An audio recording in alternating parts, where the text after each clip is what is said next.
Halo teman-teman pecinta catur, selamat datang kembali di Rahek Chess Channel. Kali ini saya akan menampilkan partai catur yang dimainkan Sergei Karyakin melawan Magnus Carlsen. Partai ini dimainkan di ronde ke-8 pada Samkir Chess 2019 kemarin. Menariknya di sini, Karyakin hanya tertinggal setengah poin dari Magnus Carlsen, sedangkan turnamen hanya tersisa satu partai. Jadi disinilah kesempatan Karyakin untuk mengejar ketertinggalan poin dari Magnus Carlsen.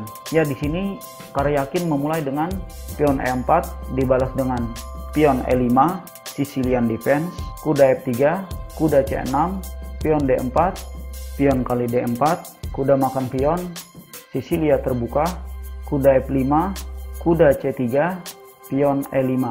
Sicilia variasi pelikan atau Spesnikov. Karyakin jawabnya dengan kuda D5, pion D6, kuda D5.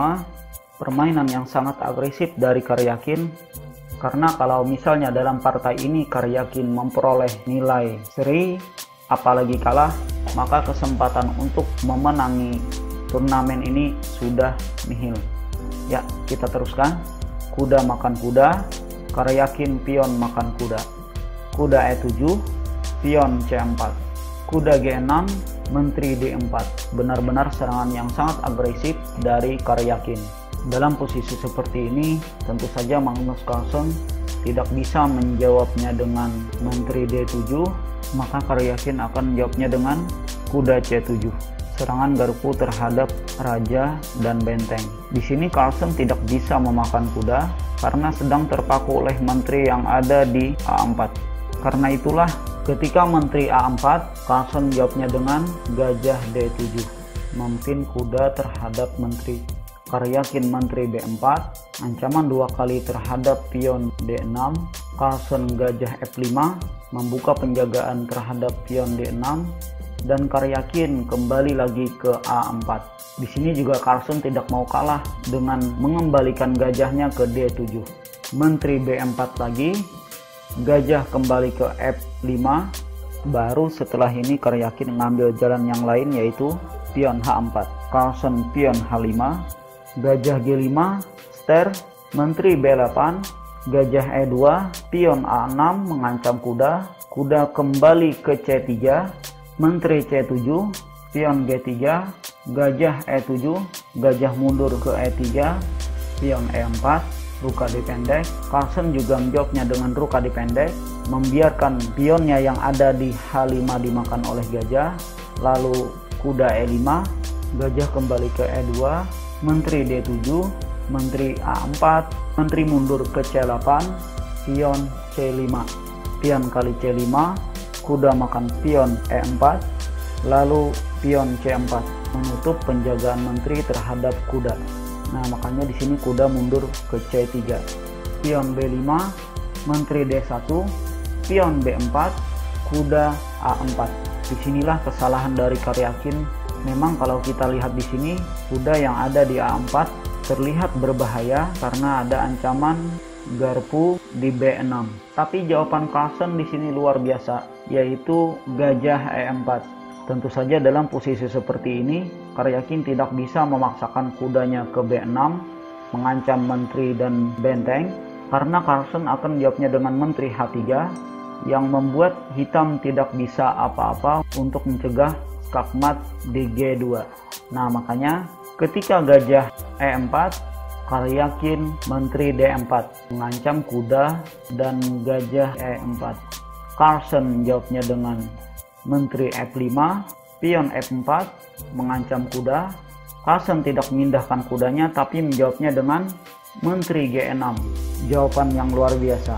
Karena kalau Karyakin maksa makan kuda yang ada di E5, maka akan terjadi skakmat di G3. Itulah kenapa Karyakin tidak memakan kuda yang ada di E5 tapi menjawabnya dengan gajah F2. Sebenarnya di sini Carlsen bisa saja menjawabnya dengan gajah makan pion H4. Pion tidak bisa makan gajah karena sedang terpaku oleh menteri yang ada di G6.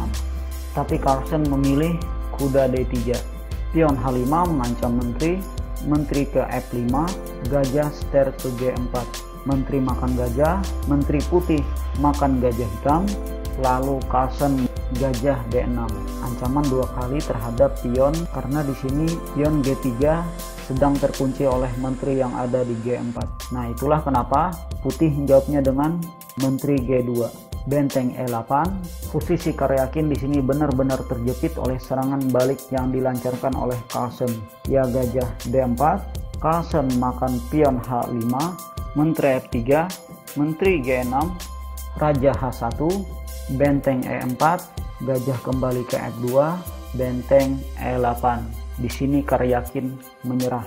Karena kalau kita lihat secara posisi, di sini Karyakin tidak bisa berbuat apa-apa karena posisi-posisi perwira dari Karyakin rata-rata terkunci dan bersifat pasif. Sebagai contoh, misalnya di sini menteri G2, Carlsen jawabnya dengan benteng E2, memimpin gajah terhadap menteri sekaligus mengancam 2 kali pion yang ada di B2. Diikuti benteng E8 ke E2. Lalu jika putih menjawabnya dengan benteng B1, maka menteri skak ke H5. Raja G1 berusaha mendukung pertukaran perwira yang mungkin akan terjadi di F2. Lalu Carlsen kuda makan gajah F2, benteng makan kuda, benteng makan benteng, menteri makan benteng, lalu Carlsen benteng E2 ster. Nah, dalam posisi seperti ini Karyakin sudah kalah. Ya, jadi inilah satu partai yang dimainkan antara Sergei Karyakin melawan Magnus Carlsen. Kekalahan ini membuat Karyakin tidak lagi memiliki kesempatan untuk memenangkan Samkir Chess 2019 karena sudah ketinggalan 1,5 poin dari Carlsen, sedangkan turnamen hanya tersisa 1 ronde. Ya, sekian video dari saya. Kalau teman-teman menyukai video ini, silahkan share ke teman-teman yang lain. Jangan lupa like serta komentarnya. Salam pencinta catur. Terima kasih.